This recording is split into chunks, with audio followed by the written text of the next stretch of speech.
Fala galera, professor Fábio aqui, e na aula de hoje nós vamos falar sobre formatação de textos usando linguagem HTML.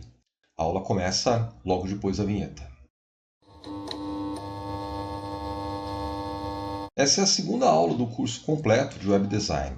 Se você ainda não assistiu, eu recomendo que você assista antes a primeira aula do curso, onde eu apresento conceitos básicos, porém extremamente importantes, sobre a programação em HTML. Eu vou deixar o link para a primeira aula nos cards e também na descrição do vídeo. Assiste lá e depois você continua aqui, ok? A formatação de textos é um dos recursos mais comuns na criação de sites. Com ela, nós podemos mudar a aparência das páginas, tornando o resultado visualmente mais agradável e também mais profissional. Nós podemos formatar elementos como títulos, subtítulos, parágrafos e qualquer outro elemento que possua textos. Nessa aula, nós vamos trabalhar algumas das formatações mais utilizadas pelos programadores e que serão ainda mais aprimoradas nas próximas aulas. Para essa atividade, eu vou utilizar o texto em Lorem Ipsum, que é um pseudo-idioma utilizado apenas para preencher espaços com um texto genérico e que pode ser alterado depois.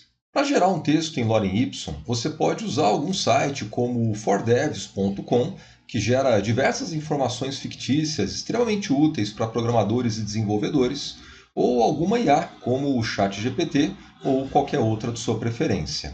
Para facilitar as coisas para vocês, eu vou deixar o link para download do arquivo que usaremos nessa aula de hoje aqui na descrição do vídeo. É só clicar no link, fazer o download do arquivo e abrir no bloco de notas ou no editor HTML da sua preferência. Bora programar? Bem, eu já estou com o arquivo aberto aqui no meu navegador de internet, no caso o Google Chrome, e eu vou identificar alguns elementos que já estão presentes aqui através do código. O primeiro elemento foi o título, que foi criado utilizando a tag H1, que nós vimos na primeira aula. A tag H1 é responsável por criar títulos em nível 1. Isso faz com que os títulos fiquem em negrito e também com uma fonte de tamanho maior. Nós também temos 3 parágrafos relativamente longos. Esses parágrafos eles foram criados utilizando a tag P, que é responsável pela criação de parágrafos. Por padrão, todos os textos em HTML vêm com algumas características. Entre elas, eles vêm na cor preta, com uma fonte padrão definida pelo navegador de internet, com um tamanho de fonte também padrão, quem define esse tamanho de fonte é o navegador, e também com alinhamento à esquerda. E nós vamos mudar alguns desses comportamentos na aula de hoje. Começando pela aparência do título. Eu vou fazer com que o título, que agora está alinhado à esquerda, fique centralizado. Para isso, eu vou abrir o meu código pelo bloco de notas. Eu vou primeiro localizar a pasta onde esse arquivo foi salvo. Vou clicar com o botão direito do mouse sobre ele e vou procurar pela opção Abrir com. Quando eu vou no Abrir com, o Windows traz para mim uma lista de programas compatíveis com aquele tipo de arquivo.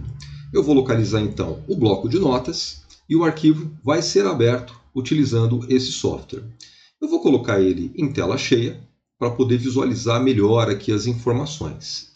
Reparem que a gente tem aqui no código os mesmos elementos que foram utilizados na primeira aula, entre eles a tag HTML, head, title, body e outros elementos que foram utilizados. O primeiro elemento que eu vou alterar o comportamento agora é a tag H1. Na tag H1, eu quero fazer com que o texto que, por enquanto, está alinhado à esquerda, fique centralizado. Com isso, então, eu vou inserir um atributo. Os atributos são modificações do comportamento padrão das tags. E são vários atributos compatíveis com várias tags diferentes. Conforme você for pegando experiência em HTML, você vai conseguir memorizar não apenas quais são os atributos compatíveis com quais tags, como também quais são os valores que esses atributos podem receber. Cada atributo possui valores diferentes de acordo com as suas características. O atributo que eu quero inserir aqui na tag H1 é o atributo Align. Align vai mudar o alinhamento padrão da tag H1. Nós já sabemos que o alinhamento padrão é à esquerda, porém eu gostaria que esse conteúdo ficasse alinhado ao centro. Eu vou colocar então o sinal de igual, abro aspas duplas e coloco então o valor compatível com esse atributo. O valor é center. Eu quero que ele tenha agora o alinhamento centralizado. O atributo align possui 4 alinhamentos compatíveis. O primeiro deles é o left, que vai alinhar à esquerda, embora não seja necessário porque, por padrão, os textos já vêm alinhados à esquerda. Mas nós temos também os valores right, à direita, center, que é o centralizado, e justify, que é o justificado. É um alinhamento muito comum para parágrafos longos e a gente vai utilizar ele daqui a pouco. Eu já fiz essa mudança e eu quero verificar o resultado disso lá no navegador. Eu vou pressionar então as teclas de atalho Ctrl S, que como nós vimos na primeira aula, é um atalho para que a gente possa salvar sem a necessidade de clicar no menu arquivo e depois escolher a opção salvar. Eu vou abrir agora a janela do navegador, onde já está aberto ali o resultado do meu código, e vou pressionar no teclado a tecla F5, que é responsável por atualizar a página. Vejam que no momento em que eu atualizei essa página, o título que antes estava alinhado à esquerda foi agora centralizado. O próximo passo agora é mudar o alinhamento dos parágrafos. Por enquanto, os parágrafos estão todos com alinhamento à esquerda, mas eu quero alterar esse comportamento. A título de conhecimento, eu vou fazer com que cada parágrafo tenha um alinhamento diferente, só para vocês verem as diferenças entre os resultados de diferentes alinhamentos. Eu vou voltar então para o meu código lá no bloco de notas.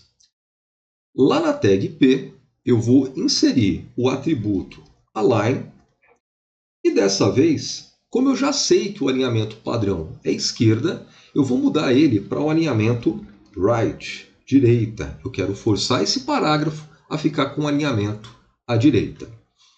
Eu vou copiar uma parte desse código para facilitar o meu trabalho. Então eu vou pressionar no teclado as teclas Ctrl mais a tecla Shift mais a seta para a esquerda ou para a direita, conforme o sentido que eu queira selecionar o conteúdo. No meu caso, então, seta para a esquerda. Ctrl, Shift, seta para a esquerda. Reparem que a tecla Ctrl pula intervalos de caracteres, enquanto a tecla Shift seleciona esse conteúdo. Eu costumo usar bastante as teclas de atalho porque elas facilitam bastante o trabalho do programador, evitando que a gente precise ficar dependendo muito de mouses e cliques para poder realizar tarefas que podem ser feitas através de teclas de atalho. Vou pressionar aqui também uma nova tecla de atalho, que é o Ctrl C. Ctrl C vai copiar o conteúdo para que ele possa ser colado em um outro local. Vou posicionar o prompt no segundo parágrafo, apertar espaço, e Ctrl V, para que eu possa colar o conteúdo que foi copiado. Eu vou alterar o alinhamento desse parágrafo apenas a título de visualização para Center. E no último parágrafo, eu vou manter ele alinhado à esquerda, só para a gente ter diferentes visualizações para cada um desses parágrafos e observar os resultados dessas mudanças. Depois eu volto alterando para o alinhamento que eu quero colocar efetivamente. Eu vou mais uma vez salvar a página com Ctrl S, vou voltar para a janela do navegador e atualizar a página pressionando F5.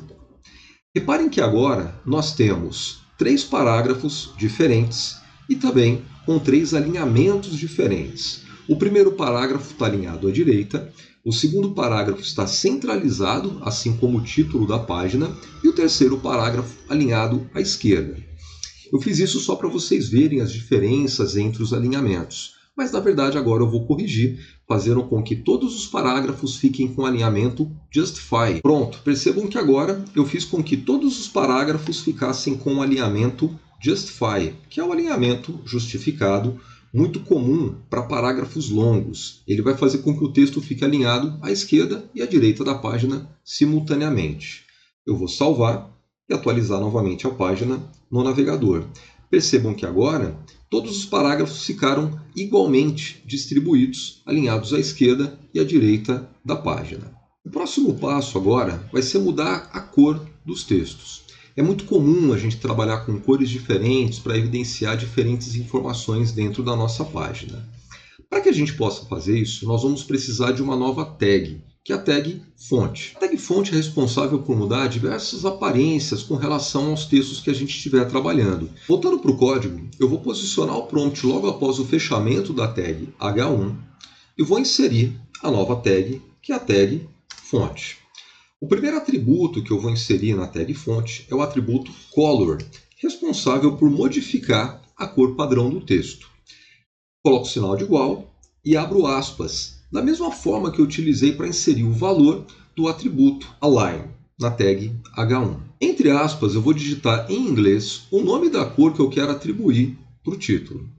Existem vários nomes de cores diferentes. Se você já tiver um nome memorizado, você pode utilizar esse nome, ou você pode consultar tabelas de cores em HTML que vão facilitar a identificação e a atribuição das cores. Para facilitar o nosso trabalho, eu vou colocar aqui um nome simples, um nome bastante comum.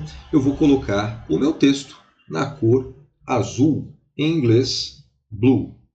Ok? Fecho a tag. E é muito importante que eu encerre a tag fonte quando eu quiser que o texto tenha algum comportamento diferente. Como nesse exemplo eu quero fazer com que apenas o título fique na cor azul, então, após o título, eu abro uma nova tag, é uma tag de fechamento. Então, seguindo o critério que nós vimos na primeira aula, barra o nome da tag fonte, que foi a tag utilizada para abertura. Eu vou salvar esse código e atualizar novamente no navegador para verificar o resultado. Então, Ctrl S, volto para a janela do navegador e F5 para atualizar. Vejam que o resultado traz aqui para a gente o texto formatado na cor azul. Uma outra mudança que nós podemos fazer agora é alterar o tamanho padrão da fonte. Nós vimos que o H1 já deixa o texto em um tamanho maior, porém eu quero ajustar ainda mais esse tamanho. Eu vou voltar então para o bloco de notas e após o atributo color, que já foi definido, eu vou inserir mais um atributo. Vou pressionar então espaço e digitar o atributo size, em inglês tamanho. E sigo o mesmo critério, igual, entre aspas, eu vou definir qual é o tamanho que eu quero atribuir para esse texto. Eu vou digitar o tamanho 12, fecho aspas, e como esse é um segundo atributo que já foi inserido na tag fonte e que essa tag já foi fechada no final da linha, após o título, não há necessidade de fechar novamente. Eu apenas incluí mais um atributo a uma tag que já foi fechada. Eu vou salvar o código, voltar para o navegador e atualizar mais uma vez a página. Vejam que agora eu realcei ainda mais o tamanho da fonte. Ela já estava destacada pela tag H1, porém eu mudei o comportamento padrão, fazendo com que ela ficasse ainda maior. Outra alteração que nós podemos fazer também é mudar o tipo da fonte. Como eu falei antes, o navegador define automaticamente qual é o tipo padrão, e esse tipo muda conforme o navegador. Porém, eu gostaria de determinar qual é o tipo de fonte que eu quero que seja utilizado no meu site, independente de qual seja o navegador. Para isso, nós vamos inserir mais um atributo, a tag fonte. Voltando para o código, após o atributo size, eu digito novamente espaço e eu vou inserir um novo atributo, que é o atributo face. O atributo face permite que eu possa mudar a aparência padrão da fonte. Eu posso digitar o nome que eu quero para essa fonte. Eu vou trabalhar aqui com um tipo de fonte padrão, o tipo Arial. Eu vou salvar e atualizar novamente no navegador para verificar se ele realmente vai receber essa mudança. Percebam que agora o texto está com o tipo de fonte Arial. Nós mudamos então o alinhamento, a cor, o tamanho e, por último, a aparência da fonte. O próximo passo agora é mudar a formatação dos parágrafos. E aqui nós temos duas opções. Se eu quiser que todos os parágrafos fiquem com a mesma aparência, eu vou formatar o início do primeiro parágrafo aplicando as formatações desejadas e eu só vou fechar a tag barra fonte após o final do último parágrafo. Dessa maneira, todo o conteúdo vai ficar com a mesma aparência do início do primeiro até o final do último parágrafo. Agora, se eu quiser que cada parágrafo fique com uma formatação diferente, específica, eu preciso no início do parágrafo definir as aparências e depois, no final de cada parágrafo, encerrar a tag barra fonte. Isso vai fazer com que cada parágrafo tenha uma aparência diferente, distinta dos demais. Eu vou mostrar para vocês as duas formas. Primeiro fazendo com que todos os parágrafos fiquem com a mesma aparência e depois fazendo com que cada um deles tenha uma aparência diferente. Primeiro nós temos aqui um exemplo em que todos os parágrafos receberam a mesma formatação. Para isso, no começo do primeiro parágrafo, eu defini as formatações desejadas e esse conteúdo só foi fechado lá no final do último parágrafo. Dessa maneira, todos os parágrafos receberam a mesma formatação. Agora formatei o código de forma que cada parágrafo teve uma aparência diferente. Para o primeiro parágrafo, eu mantive a mesma formatação anterior, com o texto na cor verde, o tamanho da fonte 4 e o tipo da fonte Arial. Reparem que eu fechei a tag fonte no final do parágrafo, que se repetiu em cada um dos parágrafos.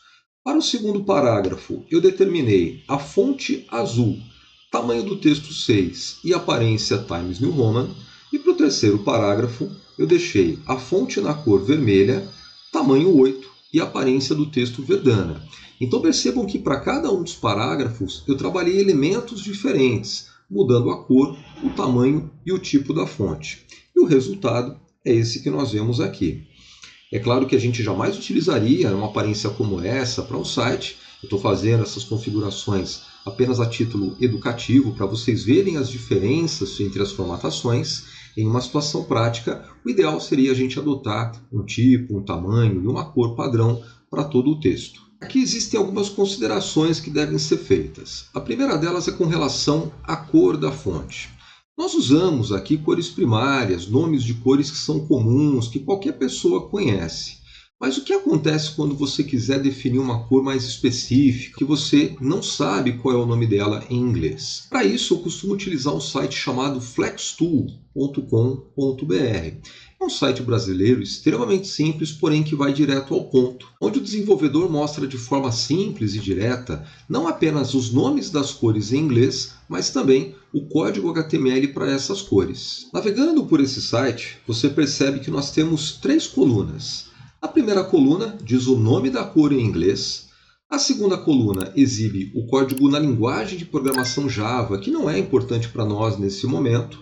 Mas a terceira coluna mostra também o código HTML. Isso mostra que nós podemos trabalhar não apenas o nome da cor em inglês, mas também o código HTML dessa cor. Eu vou mostrar um exemplo para vocês. Eu vou pegar esse tom de azul, eu vou copiar o nome da cor, vou lá para o meu código, vou colar o nome da cor em substituição a uma das cores que eu estou utilizando. Percebam que eu colei o nome da cor. Agora eu vou voltar para a minha página, atualizar o conteúdo. Antes eu estava usando um tom mais escuro de azul, agora estou trabalhando com um tom mais claro. Mas o que acontece se ao invés do nome da cor, nós trabalhamos com o código HTML dessa cor? Eu vou voltar para a página do FlexTool, vou copiar o código HTML de qualquer uma dessas cores e vou colar mais uma vez dentro do nosso código, substituindo a cor anterior. Eu vou salvar e atualizar na página do meu navegador. Vejam que agora eu utilizei o código HTML ao invés do nome da cor em inglês. Outra consideração importante é com relação ao tamanho do texto. Você vai perceber que nem todos os tamanhos são compatíveis com os navegadores. Dessa maneira, alguns números que você digitar aqui junto do atributo size não vão ter alteração nenhuma quando você atualizar a página. Com o tempo, você vai conseguir memorizar quais são os valores referentes a quais atributos e quais não vão funcionar, quais não vão oferecer para você o resultado que você gostaria. A terceira e última consideração é com relação ao tipo da fonte. É sempre interessante que a gente dê preferência para tipos de fontes que sejam comuns, que a gente saiba que qualquer navegador possui aquele tipo de fonte. Se você trabalhar com algum tipo de fonte diferenciado, exclusivo, talvez o navegador de internet do usuário do seu site não tenha aquela fonte disponível e dessa forma o navegador vai substituir pelo tipo de fonte padrão utilizado por aquele navegador. Dessa maneira o seu site talvez não fique com a mesma aparência que você gostaria que ficasse em todos os navegadores de todos os usuários do mundo. Uma alternativa interessante é nós oferecermos mais de um tipo de fonte como opção para o navegador, de forma que, caso o primeiro tipo de fonte não seja reconhecido pelo navegador, ele utilize o segundo ou o terceiro tipo de fonte, da maneira como eu vou mostrar aqui. No meu título, eu utilizei a fonte Arial, mas considerando a possibilidade de que o navegador de internet do usuário não tenha esse tipo de fonte, eu vou colocar vírgula e mais um outro tipo de fonte, no caso, Verdana. Dessa forma, caso o navegador não reconheça a fonte Arial, o que é muito difícil considerando que é uma fonte bastante comum, ele vai utilizar o segundo tipo de fonte que eu escolhi, a fonte Verdana. E se eu quiser, eu posso acrescentar aqui também uma terceira, uma quarta opção de fonte, de forma que caso a anterior não seja reconhecida, o navegador pode reconhecer a próxima. Se na pior das hipóteses nenhum dos tipos que eu defini forem reconhecidos pelo navegador, aí sim ele vai escolher o tipo de fonte padrão definido por ele. Eu criei um padrão visual para a página utilizando diversos tons de azul. Isso é interessante para criar uma identidade visual, de forma que a gente não trabalhe cores e aparências muito diferentes. O próximo passo agora é definir a aparência do fundo da página, utilizando elementos como cor de fundo e também margens, que vão ser espaços vazios que vão ficar ao redor do conteúdo. Para isso eu vou voltar no código e vou inserir na tag body alguns atributos. O primeiro atributo que eu vou utilizar é o atributo bgColor. Ele vai ser responsável por adicionar uma cor ao background, ao fundo da página. Então eu vou utilizar o bgColor e vou seguir o mesmo padrão que eu utilizei para as cores das fontes. Pronto, eu já defini a cor de fundo. Eu vou salvar e atualizar no navegador para verificar o resultado. Percebo que foi adicionada a cor de fundo, mantendo ali um padrão visual em tons de azul. A última alteração que eu vou fazer hoje vai ser incluir as margens em volta do conteúdo. Esse também vai ser um atributo adicionado à tag body. Então, voltando para o código, após o atributo bgColor, eu vou utilizar então o atributo marginWidth, que vai ser responsável por criar as margens laterais. Podemos definir como valor de margens um número em pixels, ou também um valor em porcentagem. A vantagem de você definir valores em porcentagem é que você utiliza na página um recurso chamado responsividade. A responsividade é uma característica muito importante nos sites que vai fazer com que determinados elementos se ajustem automaticamente e proporcionalmente ao tamanho da página. De forma que, em telas menores, como por exemplo um celular e um tablet, os tamanhos serão proporcionalmente menores. Porém, em telas maiores, como TVs e projetores, esses tamanhos serão proporcionalmente maior e serão ajustados automaticamente conforme o tamanho da tela. Eu vou definir então para a margem esquerda e direita um valor de 10% do tamanho da tela. Você pode definir tamanhos diferentes conforme a sua preferência. Aproveitando que eu estou por aqui, eu vou definir também a propriedade top margin, que vai criar uma margem superior e inferior. Percebam que eu defini para o atributo top margin um valor proporcionalmente menor do que eu defini para as margens laterais. Esse foi o resultado das margens que nós definimos. E se você ajustar o tamanho da tela, aumentando ou diminuindo proporcionalmente, você vai perceber que o tamanho das margens vai se ajustar. Isso pode ser visto quando nós redimensionamos o tamanho da tela e ajustamos automaticamente as margens à direita e à esquerda. Percebam que dessa maneira o conteúdo vai se ajustando automaticamente ao tamanho da tela. Essa é a responsividade. Galera, por esse vídeo é só. Espero que vocês tenham gostado do conteúdo. Se você gostou, não se esqueça de deixar o like, se inscrever no canal e ativar as notificações para não perder nenhum novo conteúdo. Na próxima aula, veremos como inserir imagens e ajustar essas imagens para que elas apareçam de maneira extremamente profissional nas páginas dos nossos sites. Nos vemos na próxima aula. Um abraço!